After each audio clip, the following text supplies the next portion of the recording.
নমস্কার ফ্রেন্ডস, আজকে একটা উইকলি এক্সপায়ারি শেষ হলো।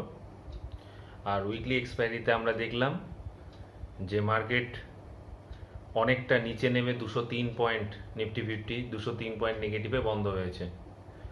বন্ধুরা, এই 203 পয়েন্ট নেগেটিভে বন্ধ হয়েছে, তার পেছনে কারণ আছে। তার পেছনে কারণটা কি? তার পেছনে কারণটা হলো 15 তারিখে যে 15 তারিখে যে 395 পয়েন্ট প্লাস নিফটি 50-তে বন্ধ হয়েছিল, সেই 395 পয়েন্টটাকে মিনিমাইজ করার জন্য, মানে যারা সেল করে রেখেছিল ওপরে, তারা কিন্তু এই এক্সপায়ারিটাকে নিচে 203 পয়েন্ট নিচে নামিয়ে কিন্তু ক্লোজ করলো। তো বন্ধুরা, যে নিফটি 50 ওপরের দিকে যে 15 তারিখে এত র্যালি হয়েছিল, সেই র্যালিটাকে যারা সেলার আছে তারা কভার আপ করার জন্য কিন্তু আজকে মার্কেটটা কিন্তু 203 পয়েন্টে কিন্তু নিফটি 50 বন্ধ হয়। তো এতে চিন্তার কোনো ব্যাপার নেই, মার্কেটে কিন্তু কোনো নেগেটিভ নিউজ কিন্তু নেই।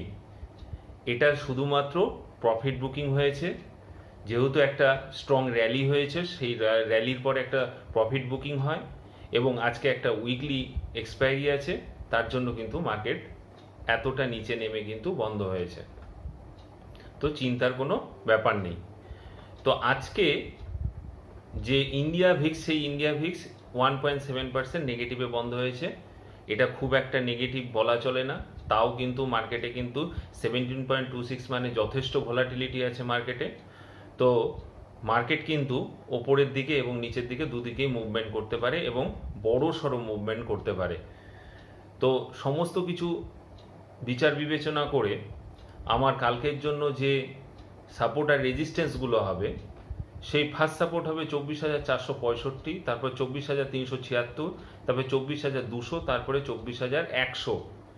বন্ধুরা, 24,376-এর পরে 24,000 সামথিং, 24,064, এর মাঝখানে কিন্তু একটা বড় গ্যাপ আছে নিফটি 50। যদি আপনারা ডেইলি ক্যান্ডেলে দেখেন, এই গ্যাপটা ফিল আপ করার জন্য কিন্তু মার্কেট আসবেই আসবে। তো আমার রেজিস্ট্যান্সগুলো হবে 24,698, তারপরে 24,797, তারপরে 24,907। এই গ্যাপটার দিকে কিন্তু ভালো করে লক্ষ্য রাখবেন, যে কোনো সময় এই গ্যাপটা ফিল আপ করার জন্য কিন্তু মার্কেট আসতে পারে। তো বন্ধুরা,